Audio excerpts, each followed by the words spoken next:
Hi, Book 2, welcome to Jackie's Literary Corner. I am Jackie, and today I thought I would show you what I got for my birthday, since I got some books for my birthday, and some book-related things as well. There's only one thing that's not book-related in my haul of stuff I got for my birthday, so, I'll show you that first. So, one of my favorite Christmas stories, although technically it is kind of book-related, actually. One of my favorite Christmas stories was always A Christmas Carol by Charles Dickens. Although I did not read the actual novella until, sometime later in my, it's a few years ago. And, but I had seen the movie for millions of times,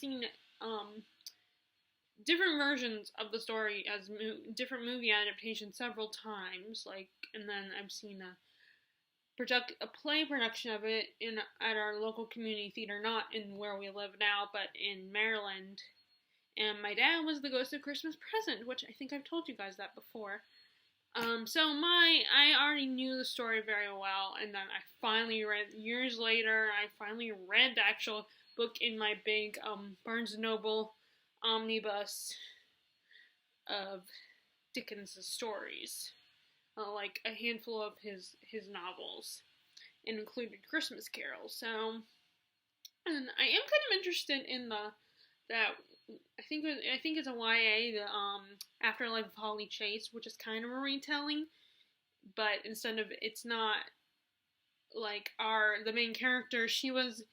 It's like a world where the whole story of Christmas Carol is based on an actual system, and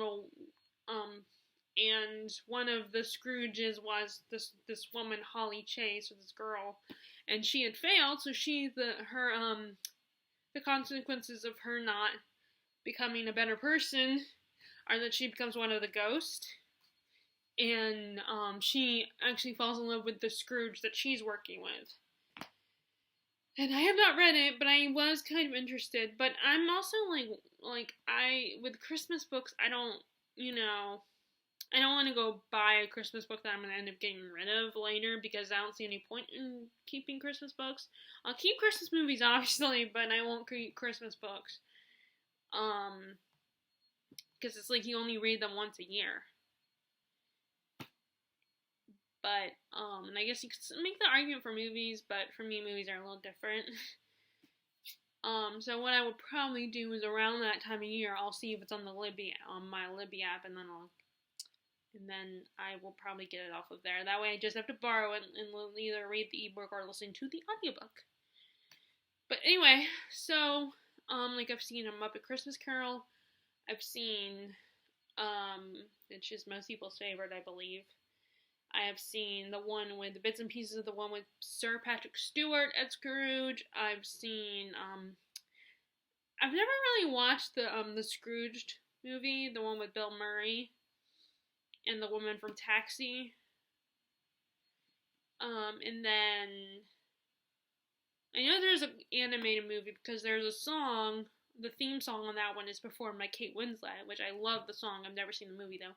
And I've never seen the black and white one, which I think was an original adaptation. And then there's the Mickey one from probably back in the 90s, or maybe even earlier than that. And then there's another one that Disney made, the computer-generated one where starring Jim Carrey. I've seen that one. And then there's so many adaptations. There have been some TV movie ones made. That I've seen bits and pieces of those, like one called Carol's Christmas. And there was a Hallmark movie one that came out last year, I believe. That was a country Christmas Carol or something, where it starred, I think she was the actress from Glee. It was country music themed. And then there's, I'm trying to think of others, but anyway, so one of my favorites other than the Muppet Christmas Carol is this one, the musical one. starring Kelsey Grammer as Scrooge. And it also has Jesse L. Martin from Rent as the Ghost Christmas Present. Jane Krakowski from, most people probably know her from 30 Rock. Although I first knew her from the show Ally McBeal. And then, who else is in this tonight? Oh, and Geraldine Chaplin, she is the daughter of Charlie Chaplin. And then Jason Alexander is Marley. And then Jennifer Love Hewitt is, I think her name is Belle. I think it's Belle. Because I always get the name of Scrooge's sister mixed up with the woman he falls in love with. I always get their two names mixed up, but I think his love interest is Belle. I don't remember what the sister's name is at the moment. The music is beautiful. If you're a musical fan, I definitely and you love Christmas Carol, definitely recommend this version of A Christmas Carol. Like I said, the music is beautiful and heart-wrenching, and all the performances, not just the musical numbers themselves, but the performances are really fun and really, again, heart-wrenching. I can't think of a better word. It's such a great interpretation of the Christmas Carol story. If you like musicals, I know not everybody loves musicals. But, yeah, so this is the only technically not book-related item, but it is based on a book. So, or novella. So it kind of is book-related. Although my mom was like, she wanted to get me something other than books. Like, everybody in my family that wants to, that is giving me a gift, whether it's for Christmas or my birthday, are like, I don't want to just get you books. I'm like, I'm happy with books. I love books. That's what I want. So, it's good. Give me books. But I can kind of understand because, I can kind of understand the, people that don't understand understand my passion for books. That those non-readers, I can understand why they want to get you something else other than books. On some level. Mostly I don't, but I do in a small way do get it, because sometimes I want to get something, like, my dad has his passions, and sometimes I want to get something for him other than, like, golf balls or, socks. Not that he is passionate about socks, but, it's socks and clothes are the easiest gift, I think, for people, unless you just, just don't care at all about that kind of stuff. That's, like, the easiest gift. So I can understand the idea of wanting to get someone something other than something you get them every year. But, if they're passionate, but at the same time, if they're really passionate about it, it's what they care about, then, get them at least something, at least one of that item. Ideally, I want more than one book, but, So, yeah, so my mom was, like, a little, like, after the fact, she was a little unsure because, she still obviously got it for me, but I know that she was, like, realized after the fact, after she purchased it, that was, like, I do realize I was like, oh, it's a Christmas movie. But, I was thinking to myself, after I was like, maybe that should be a tradition every year for my birthday, give me a Christmas movie. Because I definitely want to expand my Christmas movie collection. Because I only have a few. Like, I have Elf, which is great, and it's one of the few Will Ferrell movies that I actually like. And, which I know apparently that's shocking to people, but, I'm just not a big fan of, I'm picky about my comedy. And then I have Jim Carrey's Dr. Seuss's How the Grinch Stole Christmas. And then I have Love Actually, although actually I gave Love Actually to my sister, because I don't watch that one that much. I like it and it's cute, but it's one that I'm perfectly fine just watching if it comes on TV. Like, that's my rule about getting rid of DVDs, is if it's one that I can just watch and I don't mind watching on TV, and I'm not gonna, if it happens to be on, then I'll watch it. And then, so I don't have that one anymore, but I did have it. And I can't think of what I know. I have. That's right. Last year I got The Man Who Invented Christmas. So it's another Dickens related movie. He's like the king of Christmas. And I'm trying to think of. I think that's all the Christmas movies I have at the moment, other than now this one. So, okay, enough rambling about that. So I also got my mom, also because she wanted to get me something, again, another thing that wasn't a book, she got me these. And I was surprised she got me both of them. I had heard about these from Elliot Brooks' channel. I think she made a video, I think it was last year, she made a video about these. Like, a video on things you can get from people that are book related if you don't, and these are obviously book journals, because I am just, I can't draw, so, like, even when it comes to just drawing a straight line, I don't do a very good job, and even with a ruler, but, I mean, most of the time I get lazy because I don't have a ruler with me, so I would have to go get up down to go see if we have one downstairs, so I'm lazy like that, but, and I just always mess up, so I had wanted a book-related journal that actually had the information in it, like, the, title and author, and so that all I had to do was write the title and write the author and all that stuff. So this first one, because I was surprised she got me both, but she did. And, she was like, I was thinking you could go back and forth with them. So this first page is a list of the titles, and I guess the page number you would find the information, which I'm probably not going to ever fill out. So, at first, I was thinking, oh, I can do a TBR, but then I think this is more along the lines of, writing them down, writing the title down after you read it. Although, it's not like I probably have to do it that way, but because it has, like, you're supposed to put the page number, where in the book it is, the information on that book. So, each page has, like, you have the title, you can put the title right here, and then the author, and then the publisher, and then how many pages there are, and then what genre, and if it's nonfiction, you have nonfiction and subject, and I guess you put a check mark, and then you can, if there's any experiences you had while reading this book, which probably I won't fill out that often, so, I read that during my birthday, so I just finished it a week ago. Oh, and then you have a section that has how you discovered this book, so I said BookTube.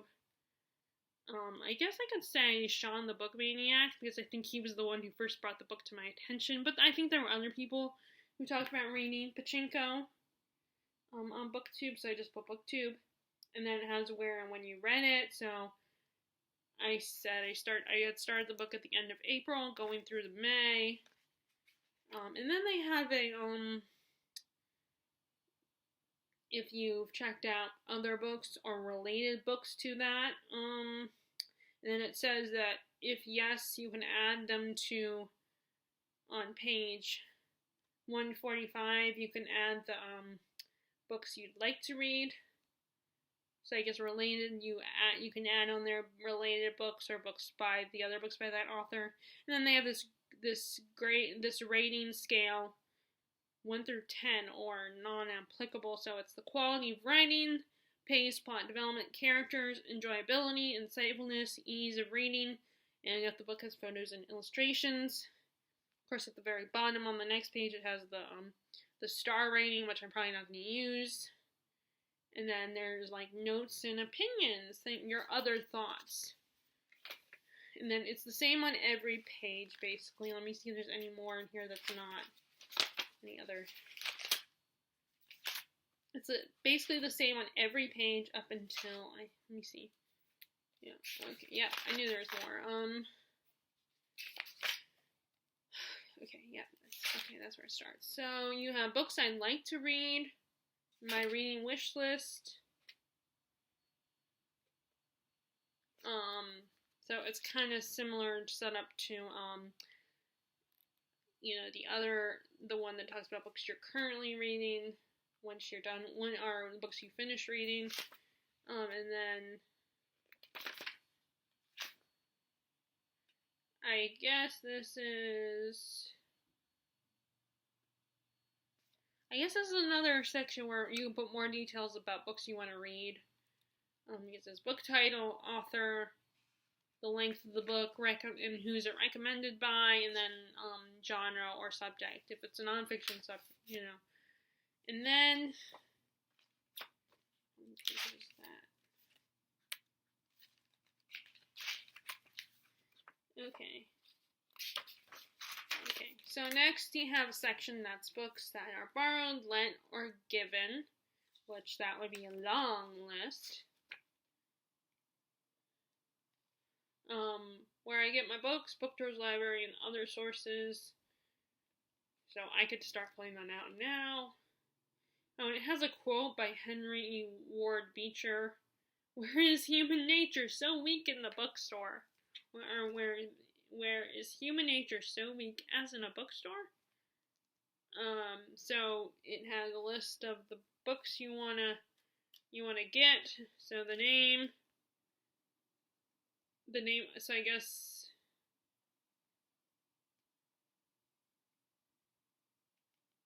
Okay, I'm confused why it has, because it has the name, phone, website, username, password, account number.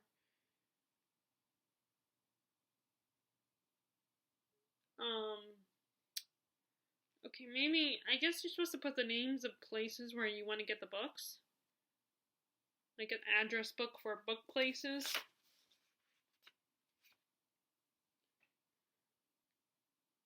Here's another quote that says, I have always imagined that paradise will be a kind of library. Jorge Luis Borges. Sorry, I prove once again that as an, white American, that, although to be fair, I'm Filipino too, cannot pronounce things from other countries properly. Okay, so this is a section of books I borrowed. So that's a lot. So I don't know. So books I've lent, which there's also a section books I've lent, which I don't do that all. I don't really do that much.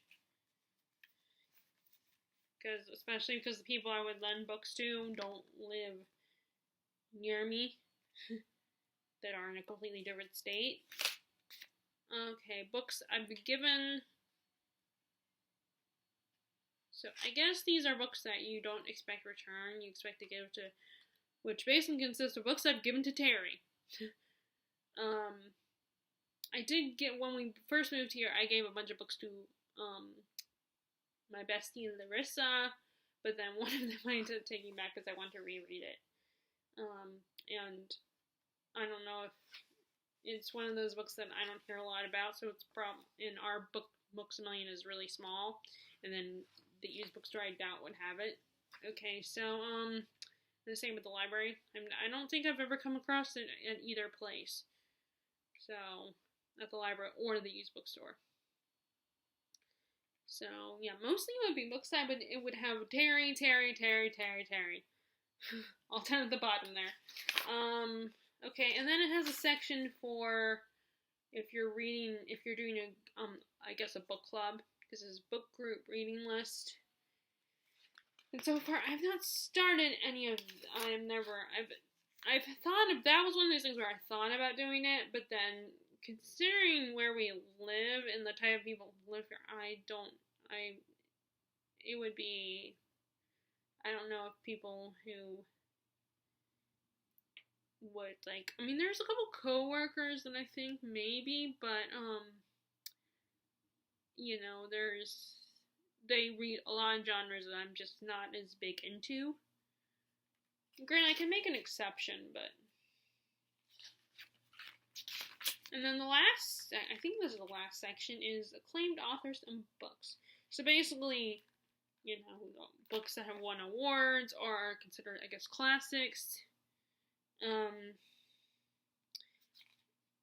Well, it says, here you'll find several lists of award-winning authors and great books to inspire your future. And there's a quote from J.D. Salinger from Catcher in the Rye. What really knocks me out is a book that, when you're all done reading it, you wish the author that wrote it was a terrific friend of yours, and you would call him up on the phone whenever you felt like. Which, that's coming from a book that I don't really like that much. Okay, so, Here's a list of recent Nobel laureates in literature.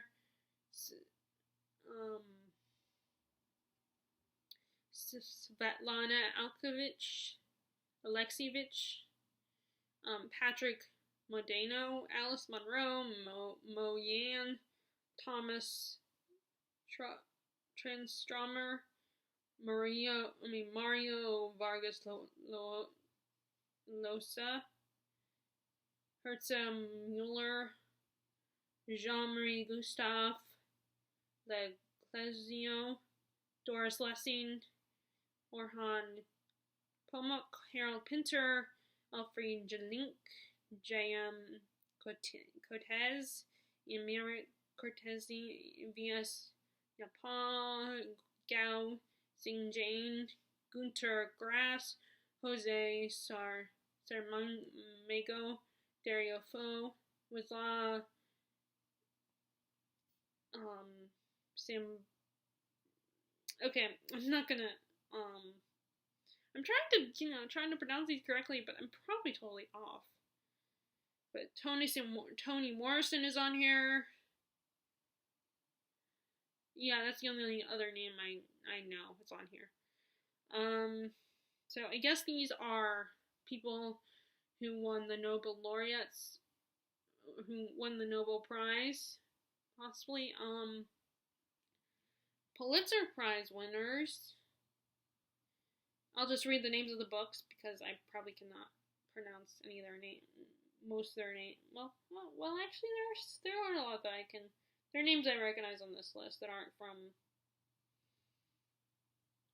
Which that's kind of sad because I feel like I need to read more literature from other countries.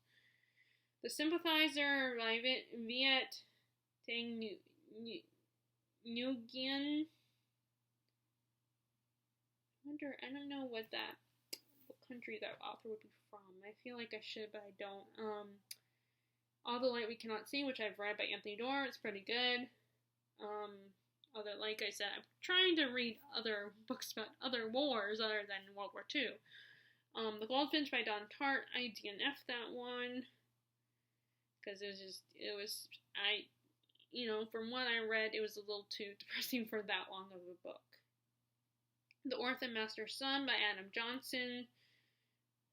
Don't know that one. A Visit from the Goon Squad. I have heard of this book, and I did have a Jennifer Egan book, but I decided the Manhattan Beach, but I decided not to continue with that one. I did start it, but I just was not as interested. I've heard, I think people like A Visit from the Goon Squad. Tinkers, Paul Harding. I never heard that. Olive Kittredge. Elizabeth Strout, which is by Elizabeth Strout. The only reason I've heard of that one is because of the movie, mini series with Corey Michael Smith is in it. Although he's probably has a secondary part, a smaller part. Like the main character, I can't remember the actress's name, but it might be a movie.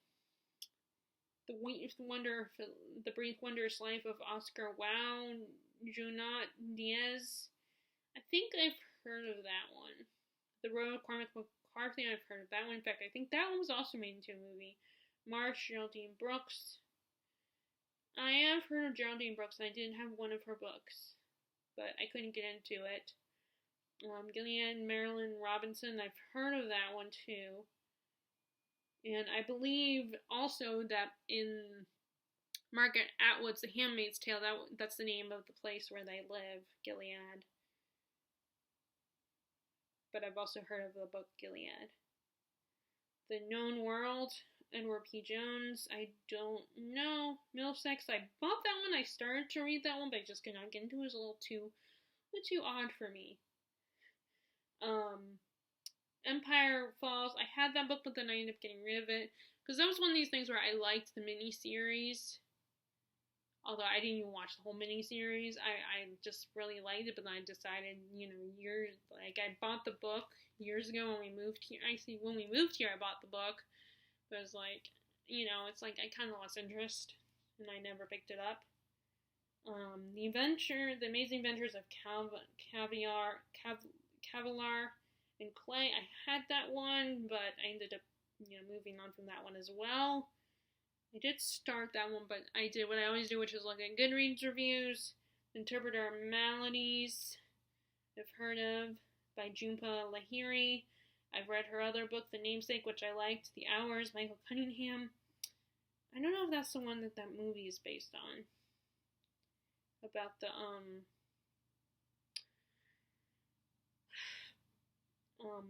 with the three different women, the, Virginia Woolf and then two other women. American Pastoral, Philip Roth. Martin Dressler, The Tale of the American Dreamer, Not Familiar, by Stephen Millhauser. Independence Day. Now, I don't know if that's the movie is what that movie is based on. And then The Stone Diaries by Carol Shields. So that's prize winners. And then Among the World's Greatest Books. So I guess just really great books. The Adventures of Huckleberry Finn. Of course, I read that one in school. Alice's Adventures in Wonderland. I've been meaning to reread that, but I only read it once. And at the time I didn't like it, but I want to reread it again and give it another chance. Beloved by Toni Morrison. My sister has that one, so I'm probably gonna, at some point I would like to check that one out. Beowulf, I read that in, The Author is Unknown. I read that a couple years ago in that British literature class, which I just told my mom I want to do the second one. If they have a second, I don't know if they have a second one. I'm assuming they have British literature too, because usually for classes like that, they have a second one. So I read that one, I liked it. Catch-22 by Joseph Heller. I don't know if I'm not really interested in that one. The Color Purple by Alice Walker. I've been hearing a lot about that one lately. So I might check that one out at some point. The Count of Monte Cristo. I'm still reading that one as we speak. Which I've had that one for years. Alexander Dumas. And I'm almost done with it. It's just taking me a while because it's a slow book. It's a good book, but it's slow and long. The Crime and Punishment are one of my favorite classics. I can't really say favorite Dostoevsky because I still have not read enough Dostoevsky to be like, this is my favorite. But to be fair, although I still consider it, at the moment, it's still a favorite. Don Quixote, I have that. I haven't picked it up. Dracula, I read it years ago, but I want to reread, and I did start rereading last year, back in October. Fahrenheit 451. I enjoyed that. It's not an all-time favorite, but I did like it. I have read that twice now. And then I don't know what this is. Fitzjones, probably not saying that right, by Jorge Luis Borges, which this is one of the award-winning authors. The Hobbit, the only one I physically read, by Tolkien. The House of the Seven Gables, which I almost bought that one. That's by Nathaniel Hawthorne. The House of Spirits, Isabel Allende. I wonder if that one's at the library. Independent People, Haldor Laxness. Never heard of that one. Invisible Man. My sister has that one, I believe, and I have seen that at the library. Jane Eyre, of course, I read that like 3 times. One of my favorite, Journey to the West, Wu Cheng-en. I'm not familiar with that, which, like I said, is really sad because I need to be more, I feel like I should be more familiar with more foreign literature from other countries, not just the ones that became famous and became classics, but Kokoro Natsume-suki, never heard of that. Le Morte de Arthur, Sir Thomas Malory, I think that's The Legend of Arthur and the Knights of the Round Table. I almost bought one, but I returned it because I'm apprehensive. I don't know if I'll like that one or not. But Les Miserables, I read that one, but I did not realize I read the unabridged version of it. And I've seen the musical millions of times, and I have soundtracked both of the original stage production and then the movie. And then I also I think I got rid of the highlights before we moved here. Because I ended up going through all my CDs and getting rid of some of those too that I don't listen to as much. Because I have I finally bought the whole soundtrack of the stage show. So I'm rereading that one as we speak. Lord Jim, I had that one, but then I got rid of it because did what I always do, look at Goodreads when I was trying to decide books that I can donate. Maltese Falcon, I've heard about that one, but I don't know. I'm wary about it. I don't know if I really like the idea of detective novels. Metamorphosis by Franz Kafka, I read that in school. At my community college before we moved here, I did not like it. Middlemarch, I'm reading that one as we speak. Moby Dick by Herman Melville. I attempted that one because I saw Matilda reading it in the movie. Looking back, I'm always thinking, how the heck did she read that book? But she must have read an abridged version or like a kid's version of that book, because there's no way. I know she's a smart girl and reads a lot, but how the heck does, a 10-year-old read that book? I don't know, and especially when there's so much talk of whaling. Although I think she's the type of girl who is curious about everything, so she wants to learn. So it's like anything that would seem boring to some people would seem really interesting to her, probably. But it's like how I don't know how that girl read that book, but apparently she did. 1984, I read that one. That I have put in a box I have for books that I'm gonna, one day pass back to, my nephews and my niece. The Odyssey by Homer. I'm currently reading that one. The Old Man the Sea by Ernest Hemingway. I've seen that one at the library. I keep debating if I want to check that one out or not, because I did not like Farewell to Arms. But my aunt suggested Hemingway to me, and so I've been meaning to consider reading and giving him another shot, but I still haven't yet because I'm not as interested. And I know that my aunt, partly her motivation for recommending, because she says that, first of all, the writing, she, I guess, likes the writing. I personally don't. She was felt like, he Hemingway's hobbies and his physical features remind her of my dad. So, although my dad is a little not as much of a douchebag as Hemingway was, from what I've heard. One Day in the Life of Ivan Denisovich Alexander can't pronounce that. I am not familiar with that. 100 Years of Solitude by Gabriel Garcia Marquez. I had that book, but I wasn't sure if I liked it, so I ended up donating it. I'm trying not to say get rid of. I feel bad saying get rid of. But I have heard people like Emmy from really love that one, so I might give that one. If I see that one at the used bookstore, I might give it another chance. Although I think I have seen it there, but I just at the time I was not interested. But maybe one day I'll be interested. Picture Dorian Gray, I've read that twice. I really like Oscar Wilde's writing. I want to read more of his work. I've read his plays. Of course, Pride and Prejudice, which I've been meaning to reread. Slaughterhouse 5. Kurt Vonnegut, that's another one I attempted to read. But, I lost interest. Sound and the Fury. I'm currently reading some Faulkner now, giving Faulkner another chance, because I did have Slaughterhouse, or The Sound and the Fury, but I ended up, that was another one that was I'm probably never going to read, but now I might change my mind and have to buy it, or at least see if it's at the library. Tale of Two Cities, I read that two times, one of my favorite Dickens, although now looking back, there's aspects of it I don't love as much. Like the female characters. Their Eyes Are Watching God. Another one by Zora Neale Hurston. That's one I read for school. And I did like it. I think I would like it better now that there's no pressure, because, I read for school. To Kill a Mockingbird, I read that when I was 10. And I feel like maybe I should reread it. And I've seen it at the library. Treasure Island. I did DNF it, but I recently rebought it, and I'm going to give it another chance this summer. Turn the Screw. It's another one that I had decided that, before I'm getting rid of it, because I didn't think I'd be interested, but then I might give it another chance, because, again, Emmy from BookTube. talked about how great it was and how much she loves it.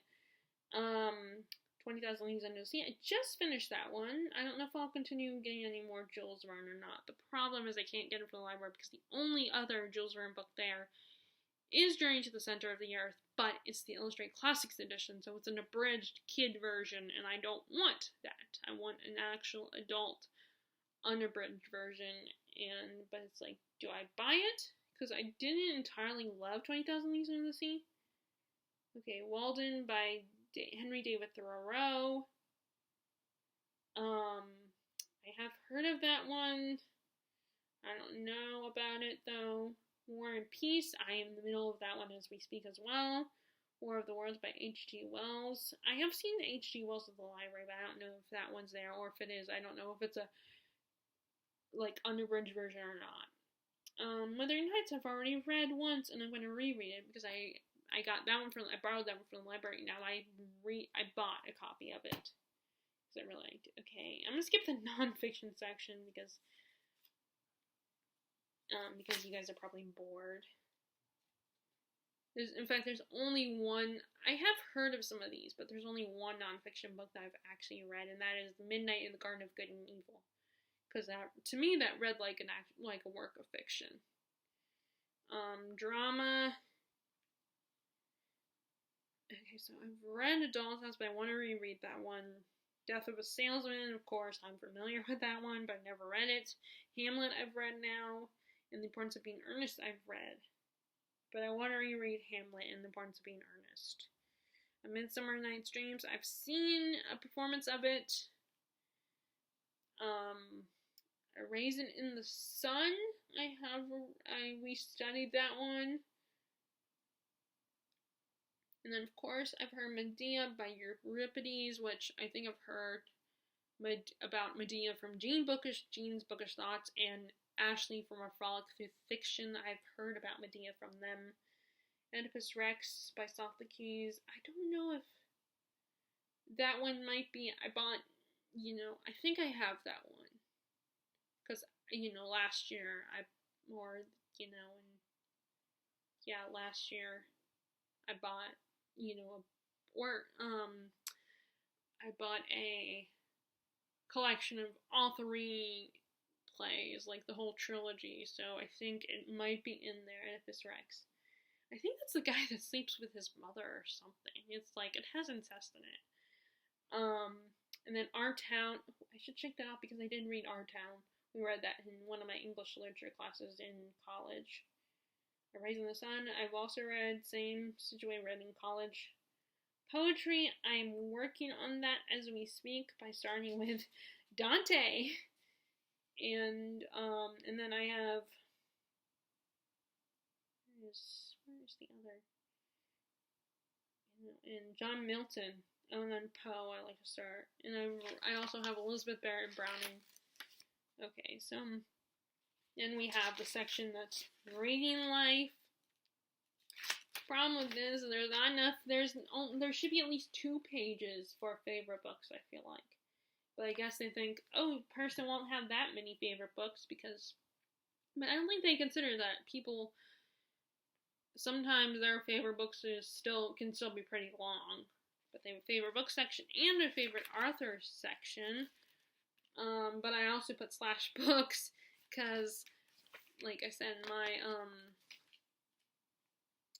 I will still have, my favorites will probably grow by the end of this year. Memorable books and author events, books that changed my life. I also have trouble with that question. And then literary places I like to visit. And then, let's see, there's a lot. More pages. There's my childhood favorites, which I can fill that one out. Books I liked as a teen, which I can fill that out. Books I liked in college. I might be able to fill that one out. And then favorite poets and poems, which I cannot fill out because I have not gone into poetry yet. But I'm trying to change that at some point soon. Books I was supposed to read and didn't, but still might. So basically, books you didn't get to that year, during the year. Favorite books, book-related publications, shows, blogs, websites. So, I guess I would put BookTube on there. Can't think of what else.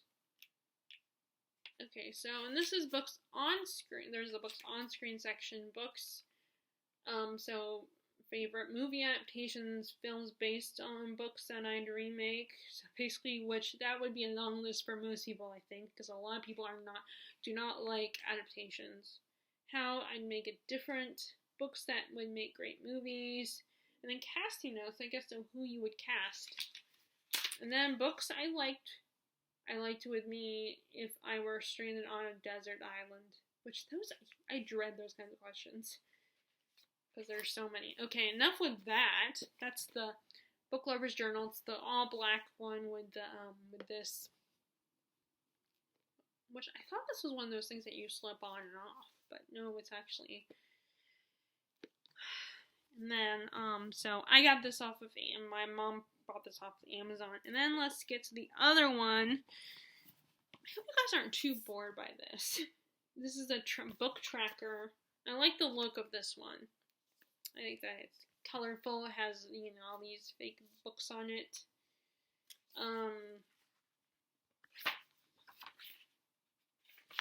So the first is a challenge checklist, which I probably could check off some of these already, but I'm not entirely sure which one.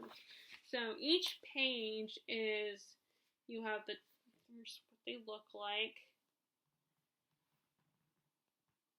So each page is the title, the author, publisher, year that it was published, genre, subject, when you started the book and when you finished it, and then there's a review, which is not a big space. So I struggle with the review section because I feel like I'm not the best at giving reviews. I feel like I give way too much information. So it's like I feel like I can't really do a summary unless it's only a sentence, which I'm not good at. So that's why it has a lot of eraser marks on this first page because I was trying to. Okay, and 3 works to describe this book, and then the rating is a little different because instead of numbers, it's A, B, A through F, so letter rating. So more like grading. So you have and I'm sure it's set up the same. It would the same along the same thinking of 1 star to 5 stars. Like A being a 5 equivalent to a 5 star, and then F being equivalent to 1 star, and then you can put and then they have the page that's the quotes or things that you remember about the book, like notes on the book, which I haven't filled out yet.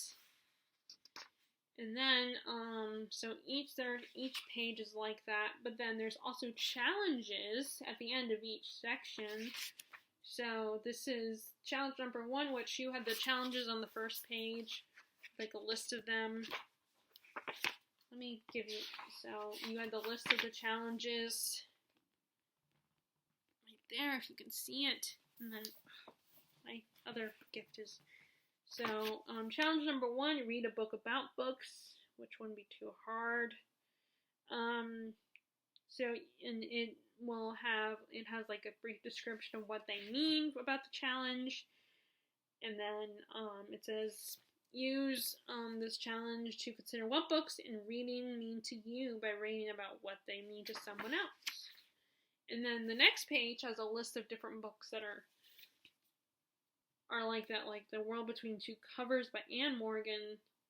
So it seems like a lot of these are ones that some of them are more ones that people don't know a lot about. Morgan documents how a project to read one book from every country in the world became a life-challenging exploration of culture and identity, demonstrated by the value of reading outside your comfort zone.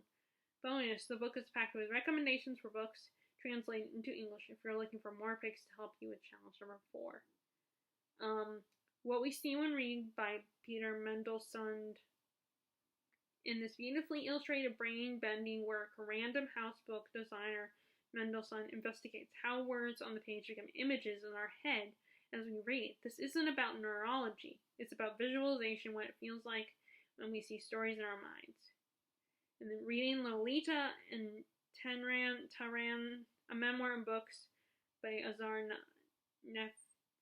Nafisi. Literature professor Nafisi recounts the secret weekly meetings she held with 7 female students in Islamic Republic of Iran over the course of 2 years, during which they read and discussed banned Western classics. I bet that would be interesting. 84 Charing Crossing Road by Helene Hanoff, oozing with charm and bookish asides. This collection of 20 years of correspondence between Hanoff and a freelance writer in New York and the used book dealer she befriends in London is bound to delight. Which I have heard of that one. I think a lot of booktubers have read that one. A reader on reading by Alberto Menguel. The man once described as the Casanova of reading contends that the act of reading and the search for narratives are the defining feature of human species. So that's challenge number 1. Like I said, each page is... Okay, so challenge number 2, read a book you would normally consider a guilty pleasure. Same idea, explains what they mean by this.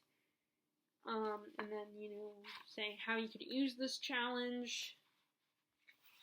And then, lists of books that you could read for this challenge. But I feel like that guilty pleasure is something that, is how people define that is a little subjective. Like, in my personal opinion, the way people talk about, like, Twilight, I feel like that would be considered a guilty pleasure. But then, I know there are a lot of people that are like, there's no such thing as a guilty pleasure, because you should read what you want to read. Who cares what people think? Which, that's a nice idea, but I feel like people just, including myself, can't really help but feel a little self-conscious and feel guilty for reading a certain book. Which they might consider book snobbery, but... So here's a romance, A Rogue by Any Other Name by Sarah McLeod. I don't know if I'm saying that right. McLean or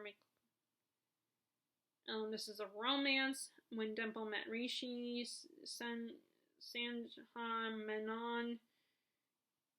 This is one of the ones I definitely heard about, although it's a very polarizing one because, although this is kind of a young adult romance, because I think a lot of people do not like how, the main character is, she's supposed to be a techie smart kind of girl, and then as soon as a guy comes in the picture, at first she's rebelling against the idea of her culture and, the whole arranged marriage aspect of her culture, but then she meets him, and all of a sudden they connect, and then they end up forgetting about the actual computer stuff, and focus more on performing this little play, and I think people have a problem with that, because it's like, people were excited about the fact that the female lead is, she's a computer whiz and everything, and they wanted to see her do that kind of stuff instead of just be another silly girl in love. But some people like it too. I mean, it sounds like a cute story. It's just, Is Everyone Hanging Out With Me, which is celebrity memoir, which I didn't realize that was guilty pleasure. I could see where people, because I know people are critical of romance. I could see where some people would see romances as a guilty pleasure. But I didn't know celebrity memoirs were. But I guess, yeah, because it's about celebrity, so people won't see the serious literature. The 5th season, although I feel surprised by the 5th season being on this list. Especially when it's won an award, the science fiction award, but I guess this person created this as science fiction fantasy are considered a guilty pleasure read, because it's not serious literature. And then Saga, which is another one I've heard a lot about, which is because it's comics. Okay, I'm trying to get to the challenges.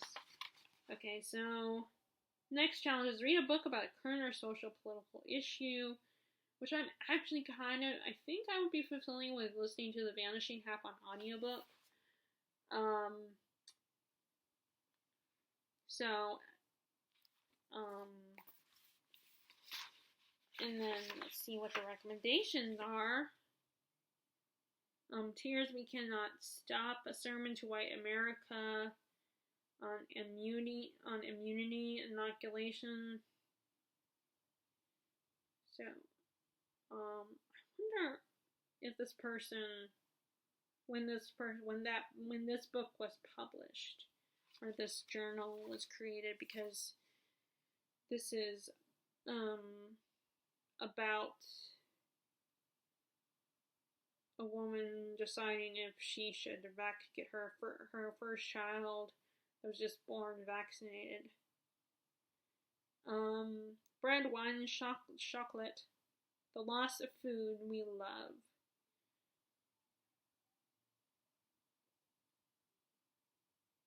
And I guess this is the dangers of dieting.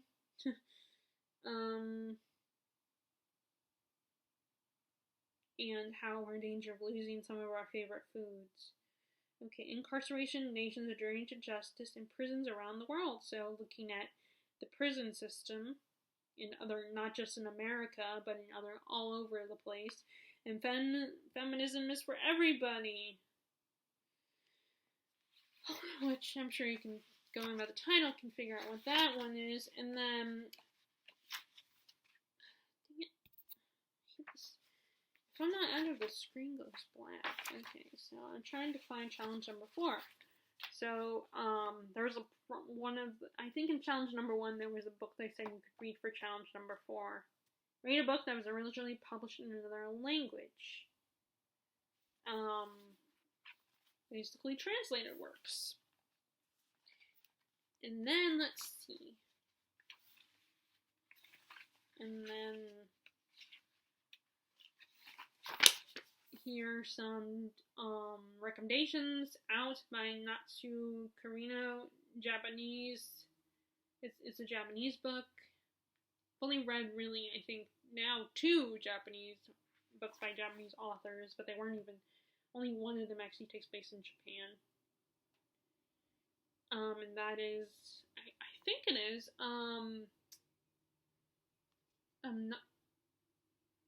what is it? I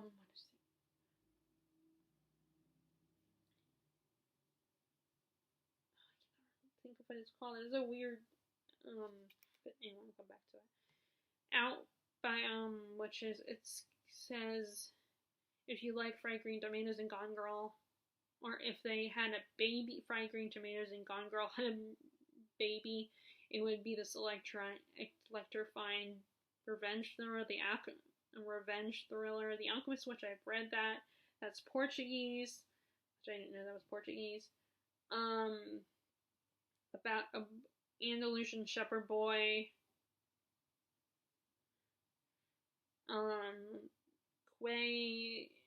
It's Arabic.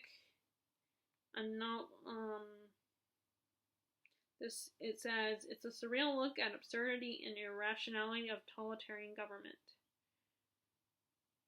So I guess it looks at the government in the Middle East. A novel bookstore. This is French.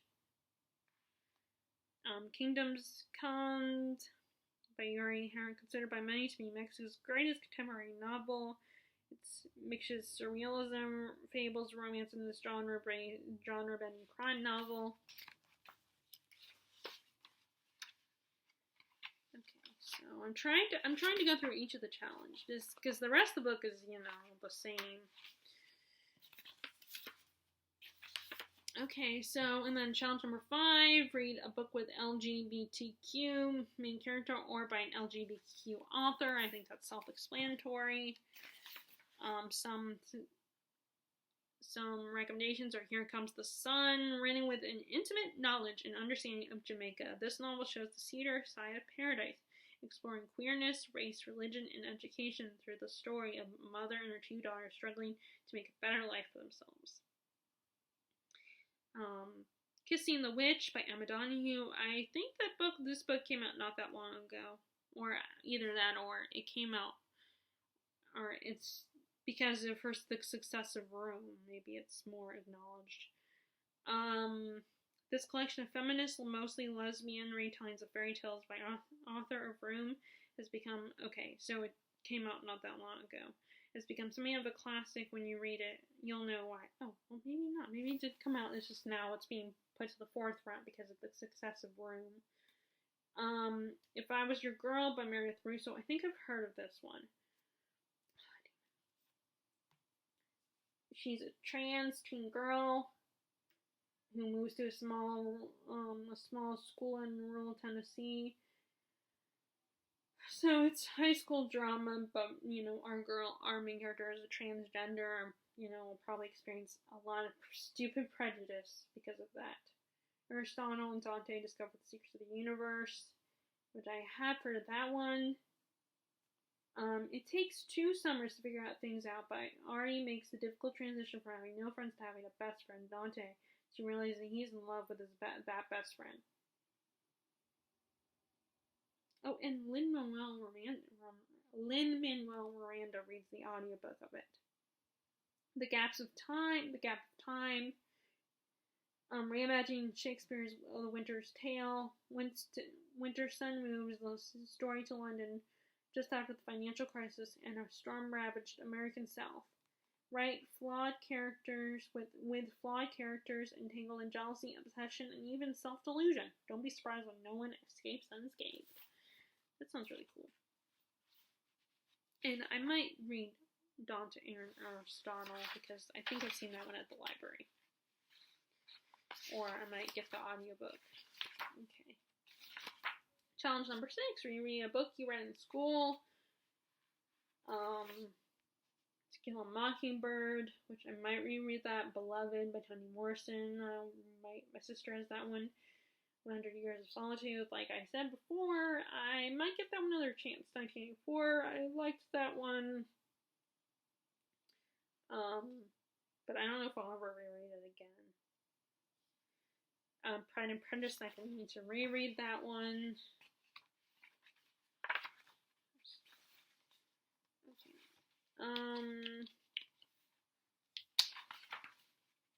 Read an award-winning young adult book. That's challenge number 7.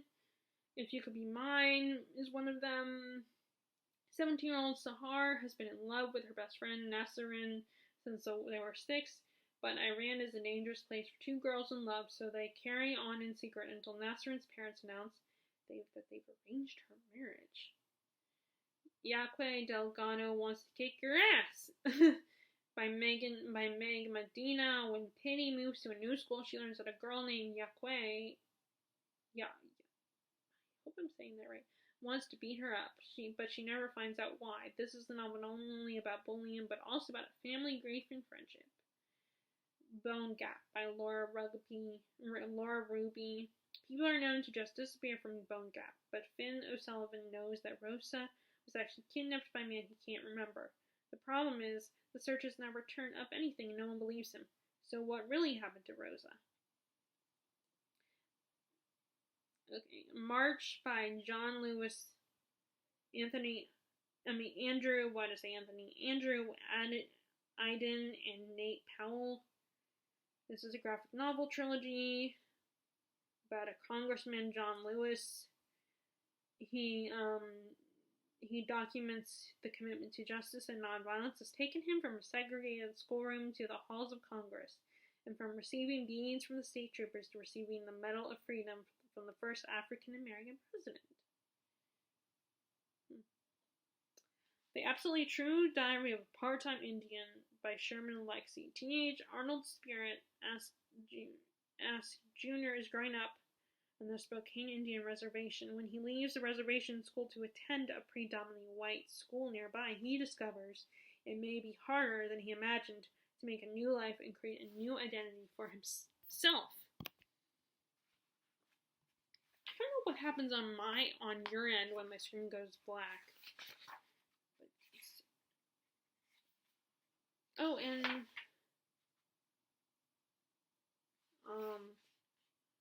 and I didn't realize there's also a section, I guess, after each challenge where you can say, how did this challenge influence your reading experience, and what insights did you gain from this challenge? did not notice that. I did not realize that had that in there as well. Okay, this is challenge number 8. Read a book by an immigrant or with a central immigration narrative. See, this is what I mean, because I feel like Pachinko kind of has an immigration narrative because it's Koreans coming to Japan.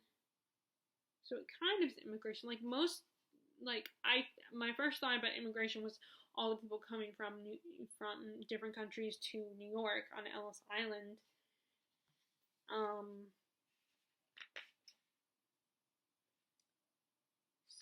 But in a way, Pachinko was kind of an immigration story. So, the Book of Unknown Americans by Christina Enriquez. 2 immigrant families, one from Mexico and one from Panama, who come to the U.S. for different reasons, find their past collide as their teen daughter and son get to know each other. There's probably romance involved. Behold the Dreamers. By Imbolio Mabu, exploring the American dream from 2 sides. This novel is about Cameroonian immigrants living in Harlem and the wealthy Lenman brothers executives. They work for just as the economy starts to crash in 2008.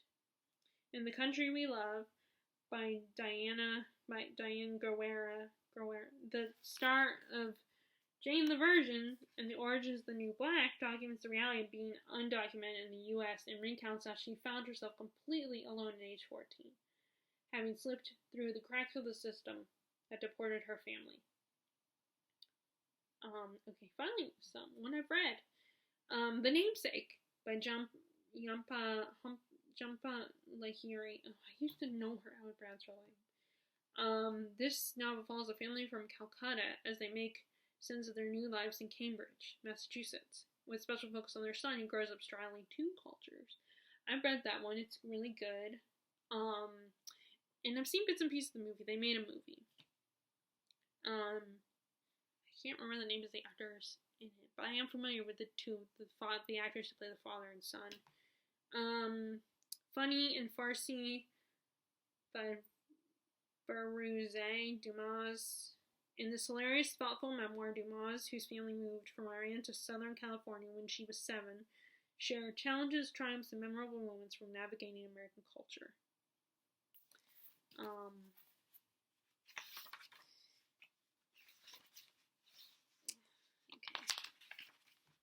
think there are like 12 challenges. Okay, challenge number 9, read a collection of short stories, self-explanatory. What it means when man falls from the sky. Children of the New World. Sorry, I'm just gonna skip reading the description because you guys are probably bored. Children of the New World, Ghost Summer, Single Carefree, Mellow, I Was a Revolutionary.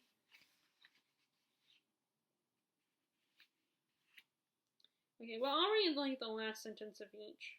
This collection, what it means when a man falls from the sky. This collection blends fable, mythology, and tales grounded firmly in real life, all told in evocative, unforgettable language, is one of them. Children of the New World. Advances in technology leads to all kinds of trouble in this near-future dystopian story is perfect for fans of Black Mirror and Westworld. Ghost of Summer. It's a horror collection. So anyone who reads horror, you would like this.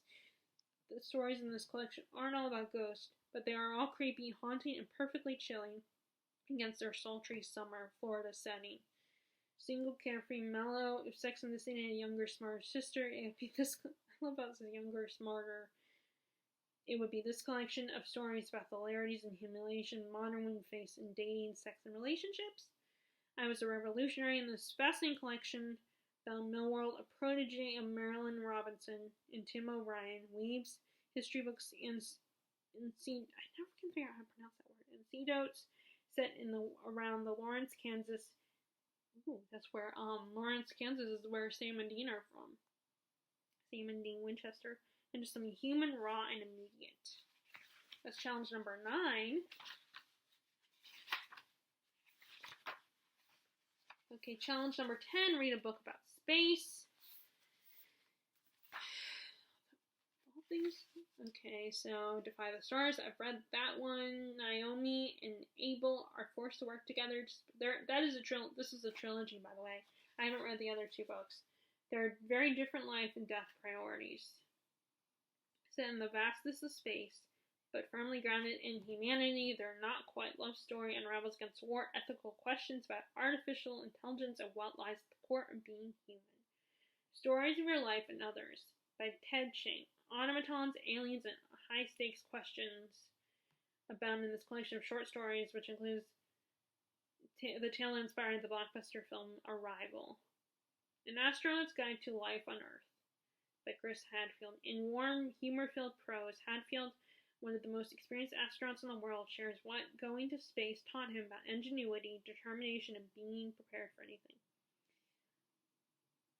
Hidden Figures, The American Dream, and the Untold Story of the Black Women Mathematicians Who Helped Win the Space Race by Margot Lee Shetterly. So this is that one's nonfiction. They just made the movie about the women, the black women who were involved in the whole space race, and how, they didn't get credit at the time, which I think that's just messed up. And The Martian by Andy Weir. Guy Mark Watney gets stuck on Mars when his team, they were exploring Mars and they had to leave and they kind of accidentally abandoned him. And it's all about him trying to survive on Mars, learning to grow. And I hear it's really funny. And again, one of these situations where I think people have mixed feelings about the movie. Like, some love it, some hate. Okay, challenge number 11. Read a book published by an independent press. Which my dad's book is published by an independent press. So, in June, when it comes out on June 15th, I hope you guys read it. Because it would apply to this challenge. Of course, because it's not published yet, and it's not known yet, it's not a recommendation. Which my dad kind of makes jokes about that. What we show, what we have learned in other stories by Lookout Books. The Stories in this delightfully strange debut collection are perfect for hands of Karen Russell and George Saunders. Get ready to get weird. I wonder if it's like Kelly Lynch's books. Which I feel bad. I almost wish I hadn't gotten rid of them. Juliet Takes a Breath by Gabby Rivera, Riverdale Avenue Books. Now that Juliet has come to her parents, she has a plan. Move to Portland, intern for a famous author, and figure out what being a Puerto Rican lesbian is all about. Murder in Time, Pegasus Books. Accidental time travel lands a modern-day FBI agent in British castle in 1815, where she must catch a serial killer before he catches her. Invisible Man got the whole world watching by Michael Denzel Smith. I don't know if I'm saying the first name right. It's spelled with a Y instead of an I. It's published by Nation Books. A young black man chronicles his political awakening, and understanding of feminism, masculinity, LGBTQ issues, and what it means to be black in contemporary America. I'll Tell You in Person by Chloe Caldwell. Coffee House Press. Here's a hilariously candid collection of essays about flailing and frantically scrambling through a quarter-life crisis. Okay, is that it? I think that's 11. I think there's one more challenge. Okay, let's see. Okay, yep. Here's the last. I think this is the last one. Hopefully. I think it's the last one. It looks like it. Yeah. Okay, so, challenge number 12. Read a book by an author from another continent. Okay, The Fisherman by Kazuo Obamo. This is from Africa. This story follows the disintegration of a family in a small city in Nigeria, focusing on a group of brothers whose brutal cleaving drives and haunts the plot. Obiamo has a remarkable ability to transform the most astounding events of youth into believable movements of personal growth, familial pain, and other joy. Inside Out and Back Again by Thanha Lea. This is Asia Told in verse from a child's perspective, this coming-of-age debut novel was inspired by the author's experience moving from Vietnam to Alabama after the fall of Saigon. And bonus, this won the National Book Award for Young People's Literature in 2011 and could be used for challenge number 7. Papers in the Wind by Eduardo Satiri. South America, a heartwarming and funny novel in which a group of friends attempt to rescue the financial future of their dead friend's daughter by selling his share in a minor league soccer player. On Beauty by Zadie Smith, Europe. I've seen a lot of Zadie Smith's work. I don't know if this particular one is at the library, but she's a European author. This uproariously funny, relentlessly provocative novel follows the explicit multiracial intercontinental family. The husband is an Englishman, the wife an African American, in a fictional college town in New England. My Brilliant Career by Miles Franklin, and this is Australia, a novel about a budding feminist growing up in rural Australia. This classic was first published in 1901 when the author was still a teenager, which that's really cool. I think it's really cool when you publish your first book as a teenager. Like that's the author Christopher Paolini published Aragon when he was a teenager. Although that can be, at the same time, it can be kind of tricky because, sometimes people can realize that it's not, because you're a teenager, it's not as good. Okay, so books/month. So I don't know how to do that, how I would do this one. Yearly graph. Fill in the boxes to track your reading. So I guess you color in if you how many books you've read that month, I guess. Which is like,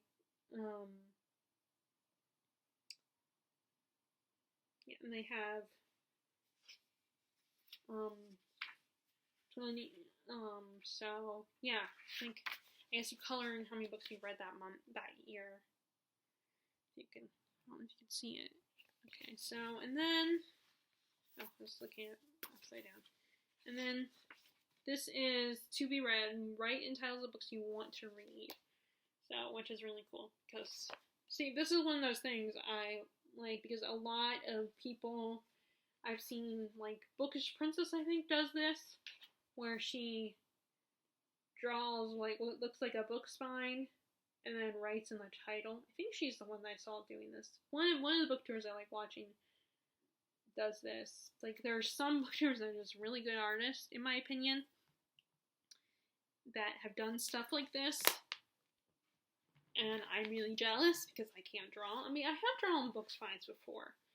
I don't know how good they look, but they look more like the size of mass markets.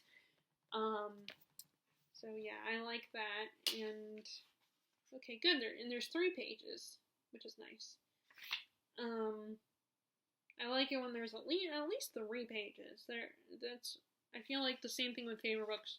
Favorite books should also be 3 pages long, I think. Although it should maybe even longer than that, but I mean, I wish I had wrote that list in pencil instead of pen. See, that's my problem is, with pen you can't really erase pen. I mean, there are erasable pens, but not the one I used. And some of them I wish I had used pencil. Like, that's why I use pencil for review. So, I'm not talking about that.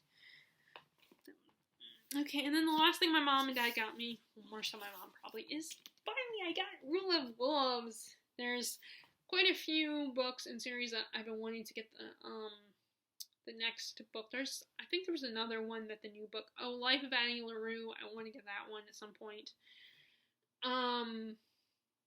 But this is the sequel to King of Scars, which I love. I'm one of the handful of people I actually loved King of Scars. I know a lot of people did not love it. This is the sequel to it. I love it. It also has this. So I wouldn't mind taking off the dust jacket, like when I go to the pool or something. Like if I read it then, because now with the whole virus starting to calm down and they're lessening all the restrictions. Now we can go to the pool when we want. So maybe I'll bring this with me to the pool. And like I said, I don't mind taking off the dust jacket. So, and I keep thinking I almost want to start it now, but I'm trying to wait at least a little bit and finish some of the other books I'm currently reading. So, yeah, so this is a duology about Nikolai, but it also is about Nina and Zoya. I think that's part of what people were disappointed, that it wasn't Nikolai-centric. Like, he was a character in the story, but he wasn't as central in that one, so, and she's got a lot of ground to cover. I have heard, though, a lot of people saying you're gonna cry, which I probably won't because I don't cry in books. If this was a movie, then I would cry. But so I might cry if the TV show continues on, then I'll cry with the TV show probably. But yeah, Nikolai is one of my favorite characters. He's my precious boy, and I cannot wait to see him in season 2 of of Shadow and Bone. If they get a season 2, which I'm pretty sure they will. I mean, I don't see why not, because everybody loved it. And I think I know where it's gonna go after how King of Scars ended. Which, that's another, how it ended is one of the reasons people are not. I think a lot of people did not like King of Scars. That's another aspect of it. And I was cool with that, because I don't see what else they would do, what they would do that's different, because, especially because this is duology, people. Why would they all of a sudden introduce a new character? You know? Especially with such a major role for that character, when it's only 2 books and it's just continuing the whole grid, especially, and it's the Grishaverse. So I think Lee Bardugo was thinking, I don't want to introduce a whole new character in a duology, especially if that character, considering what they're going to do, what they might do with that character, what she might do with that character, which I don't know. I'm assuming it's going to end. I haven't, end a certain way, but I don't know. But to me, I don't see it doesn't make any sense to all of a sudden just introduce a new random character with the role that character played. It wouldn't, especially if it's a series, or even if it's a trilogy, if it was a trilogy, then maybe, because they could really spend some time getting to know that character. Although I guess if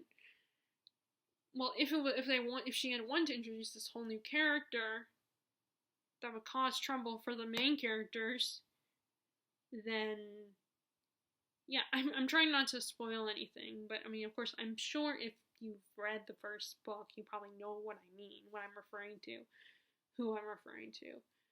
But to me, it doesn't make any sense that they would introduce a whole new, because of the role. Like, if it was more than just 2 books, if it was more than just a duology, and she was making a trilogy or a series, then maybe I could see where they would introduce, a new of this, with the role of this character plays. But to me, it doesn't make any sense when it's just 2 books. I don't think people consider that. That's, of course, it's also just my opinion. I think it's a little, silly to introduce a whole new person, a new character. And I know people were also found it was weird, the whole combining Nina's story with Nikolai and Zoya's story. Because it didn't. But I trust Lee Bardugo that she's gonna put them, together. Although, people that are huge fans all. Okay, finally done with talking about my mom's gifts. I just kind of wanted to talk about those journals and stuff and what's in them. So sorry I spent so much time on those. And then the last books I got from my sister were from Terry from Florida and my sister. So she's kind of, Terry, I was joking with Terry when I was, talking to her about this when we were texting. I was saying, you're completing my series for me, because, a lot of the books I put on the Amazon wish list are books from series, that I couldn't find at the store. Or, I was thinking, because they cost a lot, that I was gonna, except for, now, these books don't cost a lot, it was more just, I couldn't find them at the store. So, this is book 3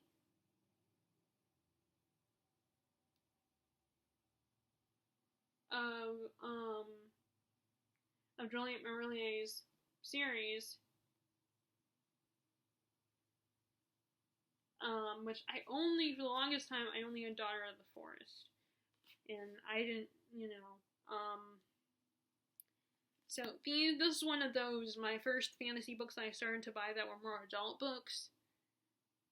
And some of them I've gotten rid of them. I have donated them, and I kind of regret it. But Daughter of the Forest I kept, and I really enjoyed that. So, and it was a trilogy at first but it became a series eventually. But this is the third book in it. Yep, the third book in the Seven Waters trilogy. Like I said, it's a series now. And Daughter of the Forest is the first book. And the first book is basically about this young woman who she is the seventh child of the family of the Seven Waters Kingdom. And I think it's kind of medieval Ireland. And they have an enemy, Britons. I never know how you're supposed to say that. And so their father, the king, has been at war with them. Their mom died giving birth to Sorka, the girl, the main character.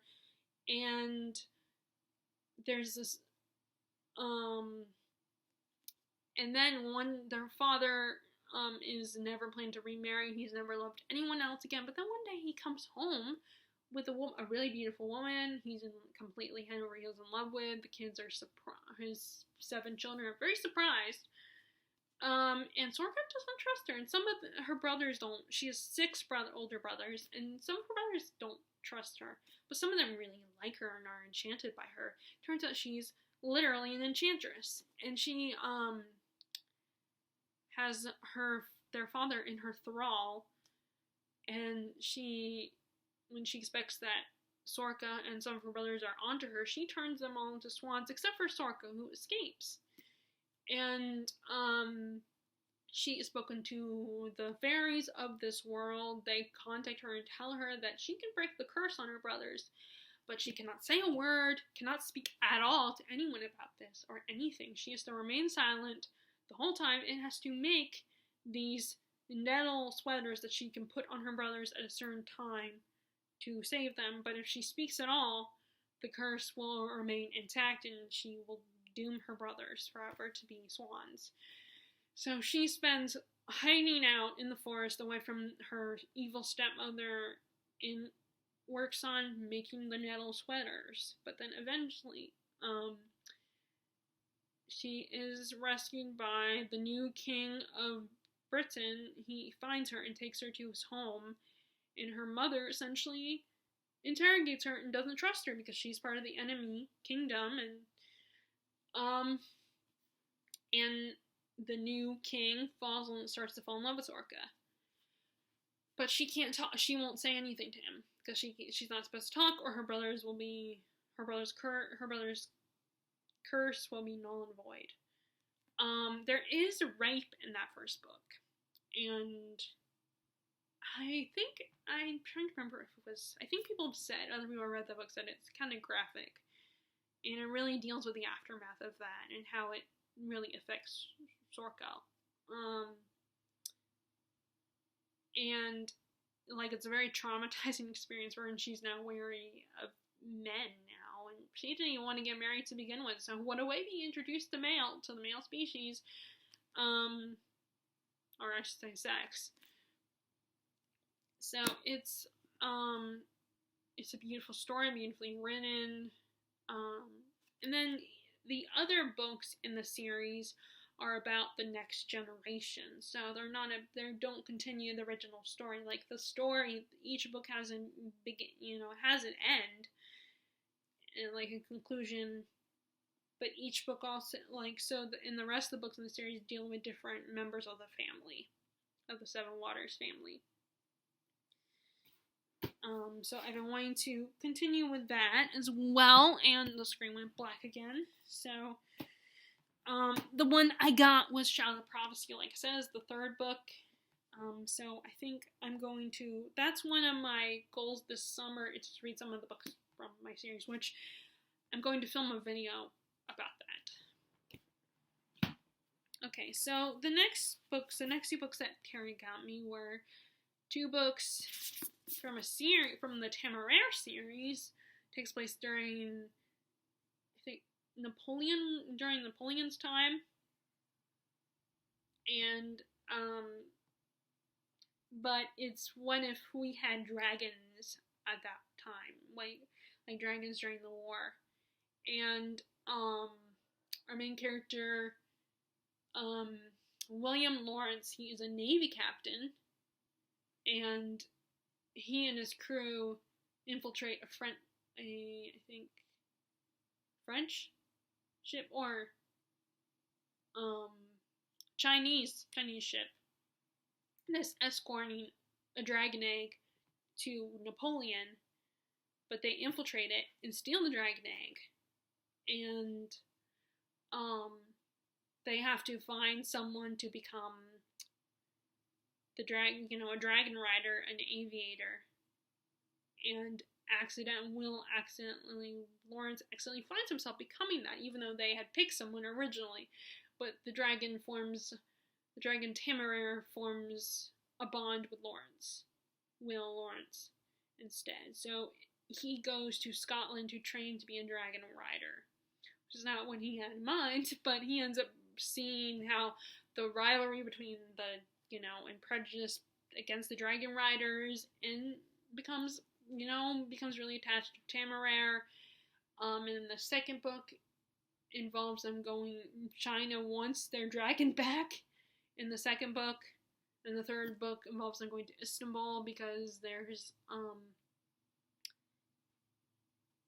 I think there's negotiations involved there. They have to negotiate with the dragons of the Middle East, I guess. Something like I don't remember. I'll end up rereading them eventually. All of them eventually.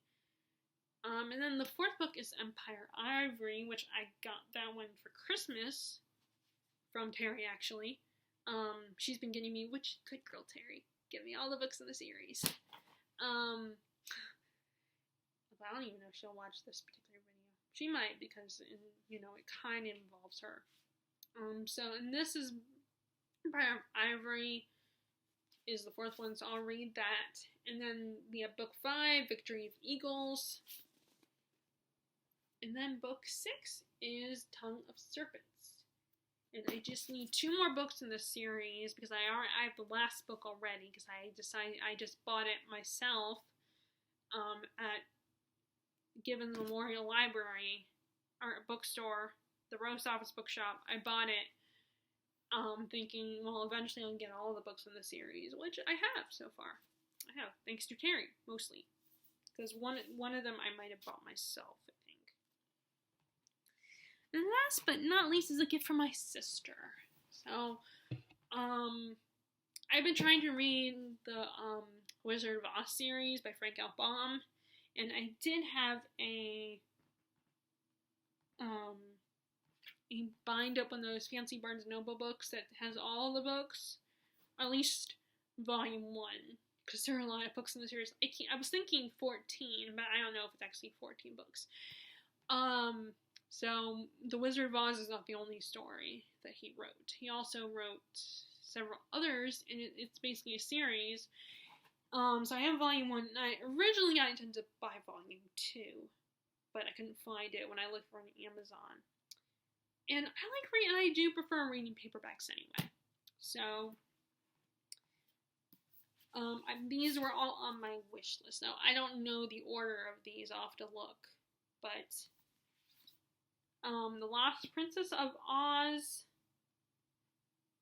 which is an illustrated first edition, and it's signed, actually. No description. Let me see if there's a description.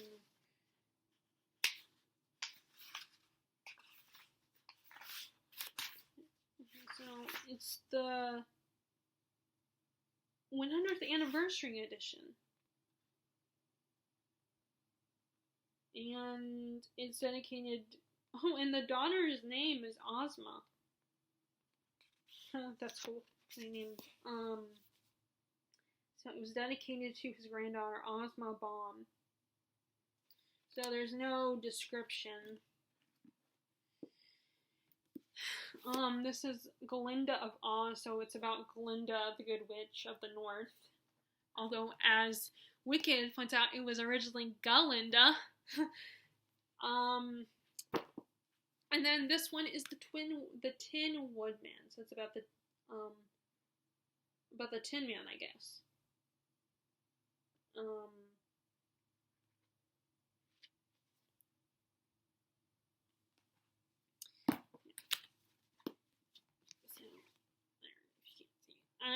I thought these were really cool, and like I said, I prefer reading paperbacks anyway.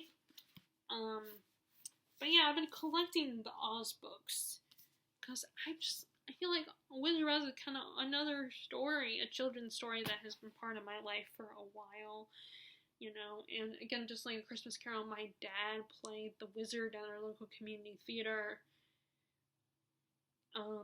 before we moved here, so it's kind of been part of my life, the Wizard of Oz story, and I've just never read the books.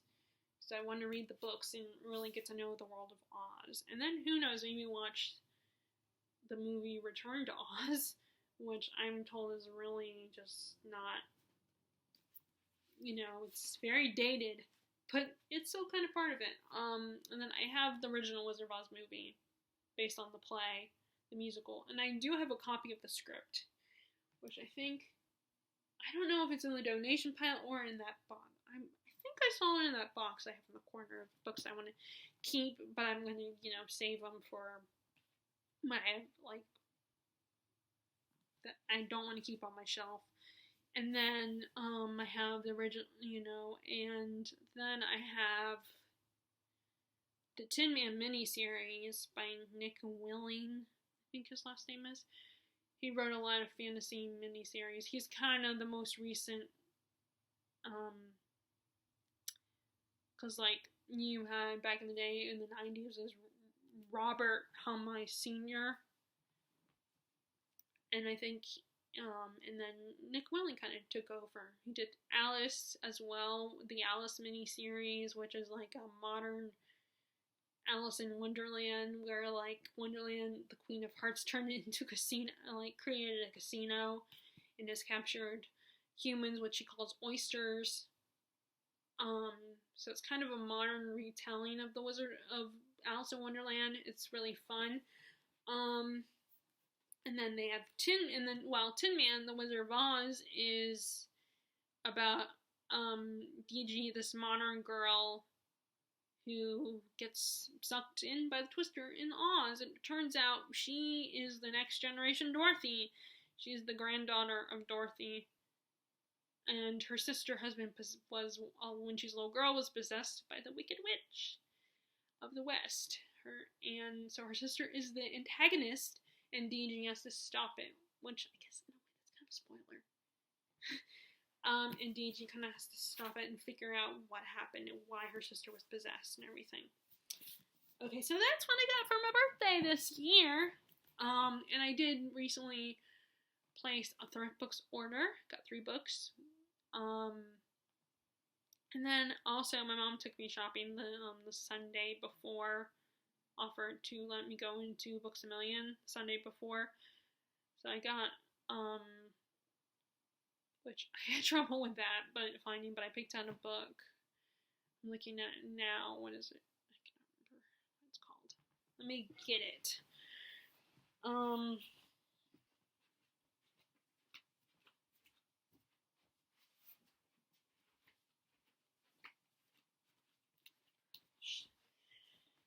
I got this one, Shadow What Was Lost. This is the Shelf, I think it's called the Shelf Life Book Club, I think, is reading this one. I've been hearing a lot about this book in the Bookish community on BookTube. So, it's big print. I like big print. I like when it's big print. One of those fantasy epics. Okay, I'm just gonna read this back description. It has been 20 years since the godlike Argars were overrun and killed. Those who once served them, the gifted, were spared only after accepting the rebellion's 4 tenets, which vastly limited their powers. Davian suffers the consequences of a war lost before he was even born. When he discovers that he wields the forbidden power of Augurs, he sets into motion a chain of events that will change everything. The west, a young man whose fate is intertwined with Davian's wakes up in the forest covered in blood with no memory of who he is. And in the far north, an ancient enemy begins to stir. Dun dun dun. So yeah, I got that. I finally decided to get that one. Okay, so that is my birthday this year. If you guys like this video, be sure to give it a thumbs up. Click subscribe if you haven't already. Click the bell notification below to see when I post new videos. I hope you guys aren't too bored with this video. I know I kind of spent a lot of time on those journals.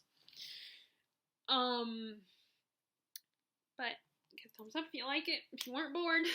And I will talk to y'all later. Bye.